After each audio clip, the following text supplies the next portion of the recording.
Okay, let's get into a place that's not just, holding history. It feels like it's actually breathing it.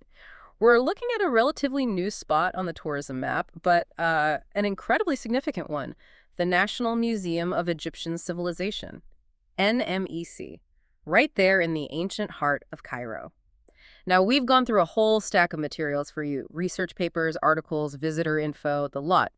And our aim here is really to pull out the most important bits, the kind of insights that hopefully bring this fascinating place to life. Exactly. And it's more than just, a building with artifacts. The Yeah. whole vision behind it is connecting Egypt's entire vast historical journey from the absolute earliest times right up to today and linking that directly with the incredibly rich history of Cairo itself. Putting it in Al Fustat, that wasn't by chance. Right. So let's unpack that a bit. An idea this big, where did it even start? Oh, it actually goes back quite a ways. 1982, believe it or not, it was planned as a joint project with UNESCO, kind of Yeah. in parallel with the Nubian Museum down in Aswan. Ah, okay. So part of a bigger picture even then. Definitely. They held a design competition, and an Egyptian architect, Al-Ghazali Kasiba, won that back in 1984. Wow. So decades in the making, even before shovels hit the ground. That's right. Construction only really kicked off in 2002, and the scale, well, it's huge. The whole complex covers 135,000 square meters. It's designed to eventually house something like 50,000 artifacts. 50,000. That's immense. It is. And that location, Al Fustat, is so central to the whole concept. It places the museum right in an area just teeming with history. It's near the traditional path of the Holy Family, surrounded by other really significant archaeological sites. It physically grounds the museum in the history it talks about, you see. And you mentioned it's more than just galleries. The research highlights other aspects too.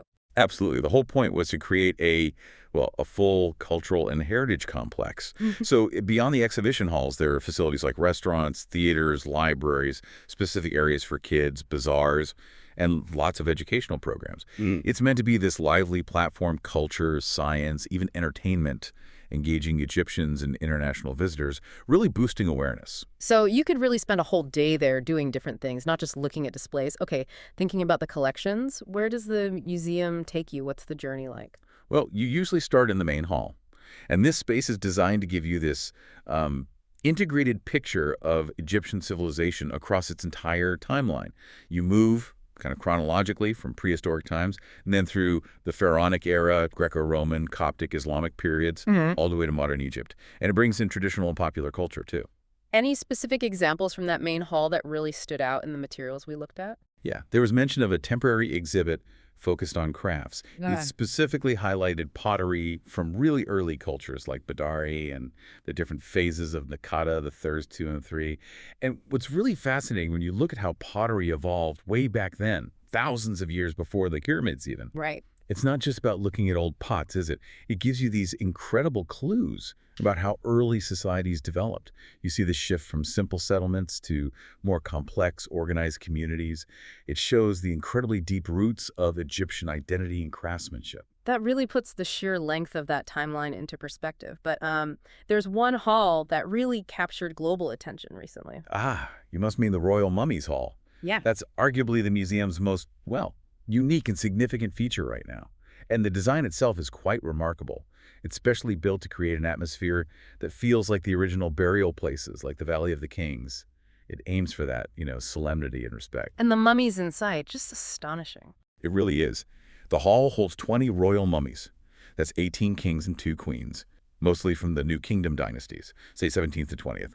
And of course, what everyone remembers is that spectacular procession, the Golden Parade, that moved them from the old Egyptian Museum in Tahrir Square to NMEC.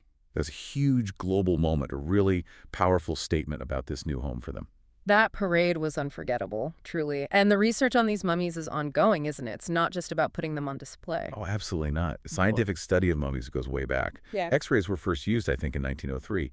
But now, with advanced methods like CT scans, they can get these incredibly detailed 3D images. Wow. And what this shows us is just groundbreaking. You can see beneath the wrappings, understand the specific mummification techniques they used in different times. Wow. You can learn about the diseases these rulers had, and sometimes, incredibly, even figure out how they died. It really lets you connect with them, not just as, names in history, but as actual people who lived and sometimes struggled thousands of years ago. That's genuinely amazing. Unlocking individual stories through science. Are there other specialized collections that give a different angle? Yes. Another really significant one and newer is the Textile Hall. That opened in 2022. And this hall has a very direct physical link to the museum site itself. During the construction digs, they actually rediscovered a Fatimid-era dye house. It had originally been found way back in 1932, but then kind of lost again. So history found on the site actually influenced what's in the museum. Exactly. The Textile Hall has about 600 artifacts. And looking at these textiles, it shows us the whole evolution of Egyptian fabric making, the industry, across different eras. You see everything from ancient weaving methods right up to items owned by more recent figures, like gowns belonging to Queen Nazli from Muhammad Ali's family. Interesting. The key thing here, studying these textiles, it reveals so much, not just about technology, but about the economy, trade routes, even social structures based on materials and styles. It powerfully connects back to Al-Fustat's own history as a major center for crafts, including textiles. Right, that connection to Fustat keeps coming up. The museum isn't isolated. It's right in this incredibly historical place. Absolutely. Choosing Al-Fustat was completely intentional. This was the very first Islamic capital of Egypt, founded way back in 641 AD by Amr ibn al-Aras, the commander who led the Muslim conquest, right next to the old Byzantine fortress of Babylon. So the actual beginnings of Islamic Egypt are literally on the museum's doorstep. Pretty much, yes. It was set up on the east bank of the Nile, just south of where modern Cairo eventually spread. And historically, Al-Fustat was this incredibly vibrant center. Trade, commerce, lots of crafts like pottery, leather tanning. It was also known for being really diverse. Muslims, Christians, Jews, all living and working together.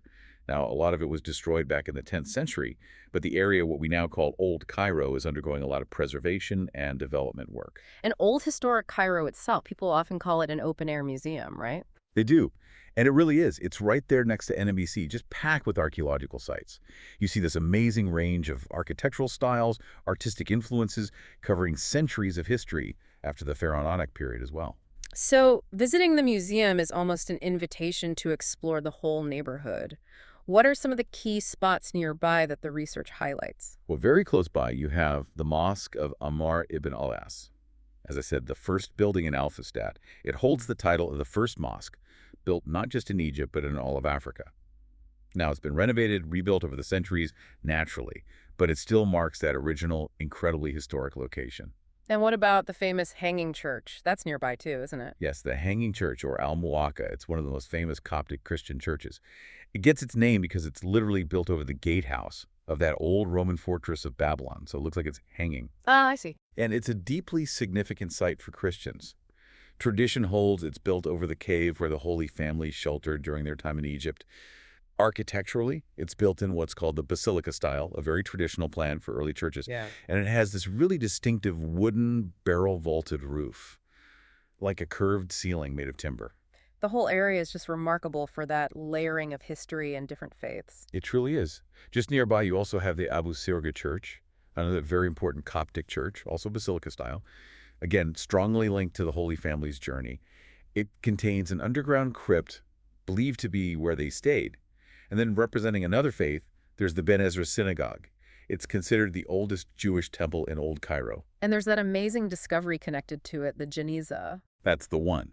Firstly, there's a belief that the spot nearby is where baby Moses' basket was found in the reeds. But yes, the synagogue is also known as the Al-Geniza Synagogue because of the incredible find in the Geniza room. Basically, it was a storeroom where, for centuries, they deposited worn-out documents containing God's name rather than destroying them. And they found thousands upon thousands of documents, letters, contracts, religious texts, everyday notes. Wow. What makes the Geniza discovery so vital is that these papers give us this unparalleled, incredibly detailed look into the daily life, the society, the economy of the Jewish community living under Arab rule in Egypt for centuries. It's like a time capsule. Incredible. Such a wealth of detail preserved by chance, almost. Okay, shifting gears a bit, what about something more, say, lively and contemporary nearby? Well, for a completely different vibe, there's the Khan el-Khalili Bazaar. It's historic too, mind you, dating back to the Mamluk era. There was a really powerful medieval dynasty in Egypt. It's a massive, famous market. Narrow alleys, workshops, stalls, selling handmade crafts, spices, perfumes, souvenirs. It's a real sensory overload, in a good way. Sounds vibrant. And closer to the museum itself, there's a lake. Yes, Ain al Sara Lake. It's a natural lake right near the museum, known for having mineral-rich water. Now, historically, it did have some pollution problems, but there's been a huge effort to clean it up and develop the area around it. So now it adds to the landscape. With cafes, restaurants along its banks, it enhances the whole visitor experience there. And there's a big new park project, too. Yes, Talal Al Fustat Park. This is a really ambitious project. A huge green space, 2 million square meters, I believe, created just north of the museum and the nearby religious complex on land that was cleared of informal settlements. The vision is for it to be a major green lung for the city, a sort of comprehensive park or resort, significantly improving the environment there. And it's designed to connect well with all the historical sites, with new roads, parking, even plans for hotels eventually. So the museum is clearly a catalyst, part of a much bigger transformation of this whole historic area. Based on the research, what impact is the museum actually having? How are people finding it? Well, the surveys we looked at showed generally very positive feedback. Visitors and experts seem impressed. They scored things like cleanliness, security, the amount of information available, having guides in different languages, the quality of the galleries all very highly. The kids' workshops also got great reviews. Any areas noted for improvement? Employee behavior towards tourists was rated slightly lower, though still on the positive side. Okay. And what about the perceived benefits for the wider area? Yeah, the studies suggest a strong consensus on that. The museum is seen as really boosting tourism, which in turn encourages investment in hotels, infrastructure, and so on. It's creating jobs for local people, which is crucial. And it's raising awareness, both locally and internationally, about just how important this whole area is culturally and historically. Plus, it seems to be encouraging more social and cultural activities. Did the research identify any specific challenges or maybe hurdles? Yes, a few things came up. One was a potential need for better, more coordinated marketing, not just for the museum, but for the entire Old Cairo area as a destination. There are also mentions of issues like some tourist exploitation happening in the wider vicinity outside the museum's direct control, and maybe a feeling that there aren't quite enough tourist services or easily accessible information once you step outside the museum complex itself. Right. And are there steps being taken to address those things? The sources do mention several state measures. Things like awareness campaigns aimed at the local population, trying to build that sense of pride and ownership. There are definite efforts to involve local communities in the development, respecting their traditions.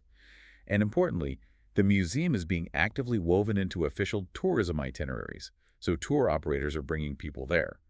Plus, there's that ongoing major effort to recover smuggled antiquities from overseas. Thousands of pieces have apparently been brought back from the U.S., France, Spain, Canada, which obviously enriches the collection and brings national treasures home. That's great to hear. It sounds like a really multi-pronged approach. Beyond just showing artifacts, how does the museum actively get involved with culture and education, especially with things like traditional crafts? That's actually a really key part of its mission. First, it holds important archives, records from past digs, and about the artifacts themselves. But critically, it plays a direct role in supporting traditional arts and crafts that might be disappearing. The research specifically points to the workshops held at the museum. They see these as a core way to preserve skills, things like traditional weaving, basketry, making papyrus crafts with roots going back thousands of years. Are these workshops mainly for specialists, or can anyone join? No, they seem mostly aimed at the public, which is great. And apparently many of them are free and designed for different age groups. Examples mentioned were workshops on, like, ancient Egyptian beauty secrets, inspired by Queen Tai, or learning traditional Sinai embroidery. That sounds fantastic. Yeah, the idea is twofold, really. To inspire visitors by showing the continuity of these traditions, but also to actively help preserve them by teaching the skills. The museum also functions as a sort of communication hub for Egyptian heritage overall, connecting with international museum networks, participating in festivals, and running educational programs for school kids, some of which have even been shown on TV channels. Looking forward then, did the research suggest any ways to sort of build on this momentum to further boost the museum's impact or cultural tourism there? Yes, there were several recommendations. Developing stronger media and marketing plans came up again. Also, putting a specific focus on getting young people engaged with the museum and the history. Improving infrastructure and transport links to make the whole area easier to get to and navigate is seen as really important. And as mentioned, continuing that vital work of recovering stolen antiquities remains a high priority. It's really clear, isn't it? The National Museum of Egyptian Civilization is much more than just a building full of ancient objects. It's been designed, and it seems to be evolving, as this incredibly dynamic center. It connects Egypt's whole story, all the different eras, the cultures with its present and its future. And that location in Al Fustat, in old historic Cairo, that's not just a backdrop. It deliberately anchors the collections in centuries of diverse heritage. The first Islamic capital, Roman forts, major sites for Christianity and Judaism. It physically embodies all those layers of Egyptian civilization right there on site. So here's something to think about. How does a museum like this, built with modern tech, the latest conservation science, and a real focus on visitor experience, how does that fundamentally shift how we access and maybe even understand a place and a history that stretches back thousands and thousands of years? And what does its active role, trying to be a cultural hub, a community resource, what does that mean for not just preserving heritage, but for making sure it stays alive, that it continues?